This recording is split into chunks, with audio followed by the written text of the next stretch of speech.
Assalamu alaikum wa rahmatullahi wa barakatuh. Today I am going to explain the Big Bang theory under the sunshine of Quranic verses.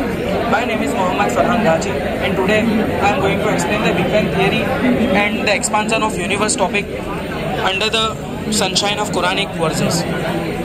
तो हमें इस बात को जानने के लिए सबसे पहले इसको पता करना होगा कि अल्लाह रब्बुल इज़्ज़त ने इस दुनिया को अपनी कुव्वत से पैदा किया है।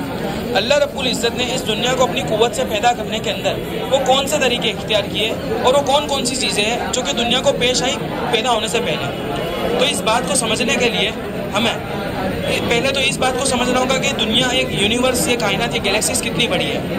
तो इस चीज़ को समझने के लिए हमें अल्लाह रब्बुल इज़्ज़त ने इस बात को पहले ही बयान कर दिया है कि ये कायनात, ये यूनिवर्स कितनी बड़ी है, हम इसका अंदाज़ा नहीं लगा सकते। चुनांचे अल्लाह रब्बुल इज़्ज़त ने कुरान करीम के अंदर बयान फरमाया, या माशरल जिन्नि वल इंसी इन इस्तताअतुम अन तनफुदू मिन अक़तारिस समावाति वल अर्दि फनफुदू ला तनफुदूना इल्ला बिसुल्तान।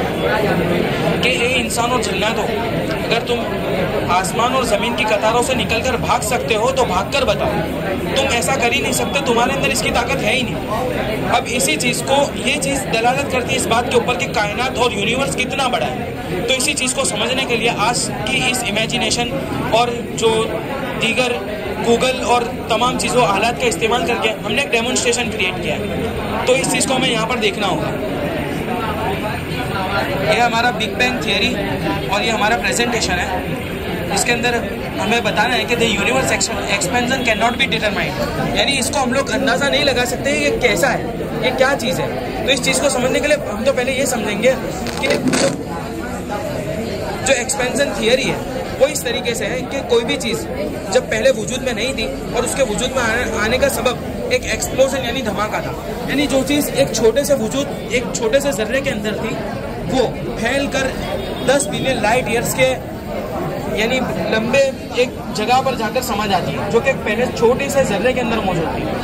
अब ये कायनात कितनी बड़ी है उस चीज़ के लिए हमने एक डेमोन्स्ट्रेशन भी क्रिएट किया है, जिसको आप देख लीजिए। यहाँ पर एक इंसान है जो कि सोए हुए हैं और यहाँ पर हम लोग जितना हो सके उतना ऊपर जाएंगे। ये 10 मीटर्स और इसी तरह 100 मीटर्स, ये 1 किलोमीटर्स और इसी तरह हम लोग पीछे जाते जाएंगे। 10 किलोमीटर से कुछ ऐसा नज़ारा दिखता है और 100 किलोमीटर से ऐसा, हम पीछे जाते जाएंगे। 1000 किलोमीटर के बाद हमें अपना प्लैनेट दिखने लग जाता है। यहाँ में मून आ गया, लूनर ऑर्बिट। 1 मिलियन किलोमीटर से हम दूर जा चुके हैं। ये दीगर प्लैनेट्स हैं, इनर प्लैनेट्स, मर्क्यूरी, वीनस और मार्स वगैरह। 1 बिलियन किलोमीटर के बाद जुपिटर, सैटर्न और नेपट्यून वगैरह आ चुके हैं। 10 बिलियन किलोमीटर से हम लोग दूर जा चुके हैं। हमारा सन दिख रहा है हमें, ये इतना सा हो गया। ये 1 ट्रिलियन किलोमीटर पर पहुंचा है। ये लाइट ईयर आ चुका है। अब इसके बाद सन गायब हो जाएगा। अल्फा सेंचुराई, हमें ये तमाम चीज़ें देखने को मिल रही है। हमारा सन गायब हो चुका है, हमें नज़र नहीं आ रहा है। 1000 लाइट ईयर से कुछ ऐसा लोकल बबल देखने को मिलता है। 10,000 लाइट ईयर्स। ये हमारी मिल्की वे गैलेक्सी आ चुकी है जो कि 100,000 लाइट ईयर्स दूर है।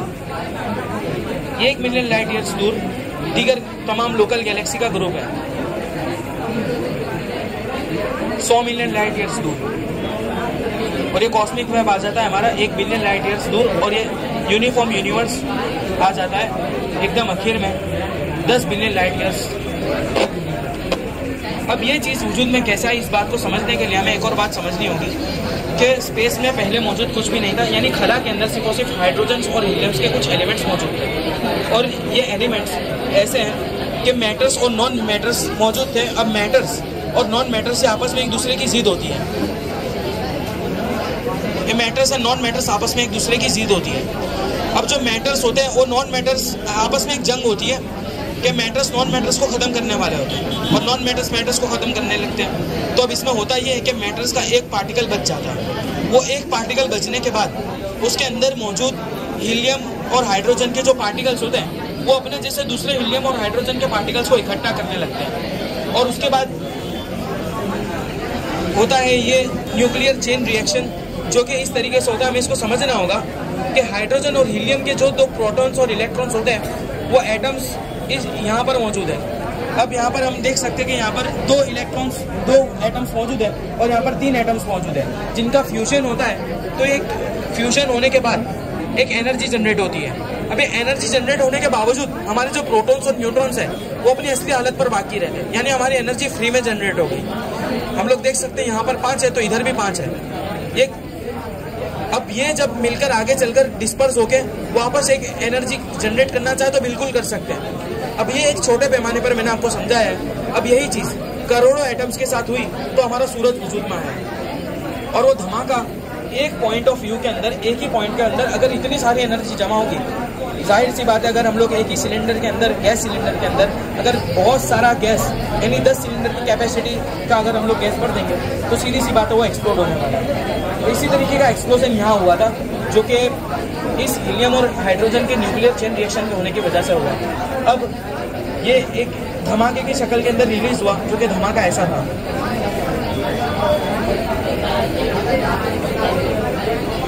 और ये गैलेक्सीज एक दूसरे से आपस में कॉन्स्टेंटली दूर जाती रह रही है क्योंकि धमाके के अंदर इतना फोर्स था कि इसने इतनी पावर दे दी थी तमाम चीज़ों को कि ये चीज़ें एक दूसरे से लाइट की स्पीड से भी ज़्यादा तेज जाती है। हमने अभी पहले भी बात की थी लाइट ईयर की। अब लाइट ईयर को हम लोग समझ लेते हैं कि हम लोग किलोमीटर्स, हम यहाँ से अपने घर जाते हैं तो हमें पता है कि हम लोग 3 किलोमीटर जा रहे हैं, 4 किलोमीटर जा रहे हैं, लेकिन एक वक्त आता है कि डिस्टेंस इतना ज़्यादा हो जाता है कि हम लोग उसको डिटरमाइन नहीं कर सकते। नहीं, लाइट एक साल के अंदर कितना ट्रैवल कर सकती है उसको हम लोग लाइट ईयर का डिस्टेंस से जानते हैं। तो इतने लाइट ईयर्स दूर होने के बावजूद अब इतनी बड़ी जो खिलकत है वो आज ये साइंटिस्ट और एस्ट्रोनॉमर्स जो है वो आज हमें बयान कर रहे हैं। और इसी चीज़ को अल्लाह रब्बुल इज़्ज़त ने कुरान करीम में पहले ही बयान कर दिया। कुरान करीम में अल्लाह रब्बुल इज़्ज़त ने फरमाया अवलम यरल लज़ीना कफ़रू अन्ना समावाति वल अर्ज़ कानता रत्क़न फफ़तक़नाहुमा, कि अल्लाह रब्बुल इज़्ज़त जब ज़मीन और आसमान पहले एक साथ 1 यूनिट ऑफ क्रिएशन थे, The heavens and the earth were 1 unit of creation before we closed them asunder, कि आसमान और ज़मीन आपस में जुड़े हुए थे, फिर हमने उसको अपनी कुदरत से जुदा किया है। ये सीधे सीधे ये जुदा करना।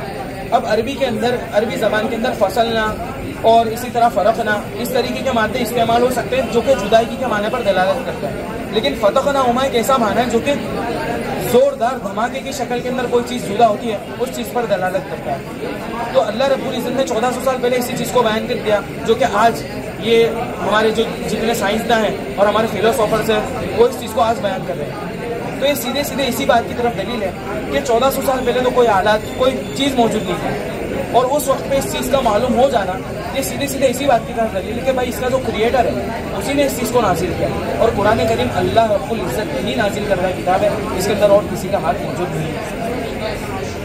अब मैं आप तमाम लोगों से पूछना चाहूँगा कि अगर आपको इस फ्यूज़न के अंदर, इस एक्सपेरिमेंट के अंदर और इस प्रोजेक्ट के अंदर कोई भी चीज़ समझ में ना आई हो या इसके रिलेटेड सवाल हो तो आप फ्री हमसे पूछ सकते हैं। अस्सलाम वालेकुम।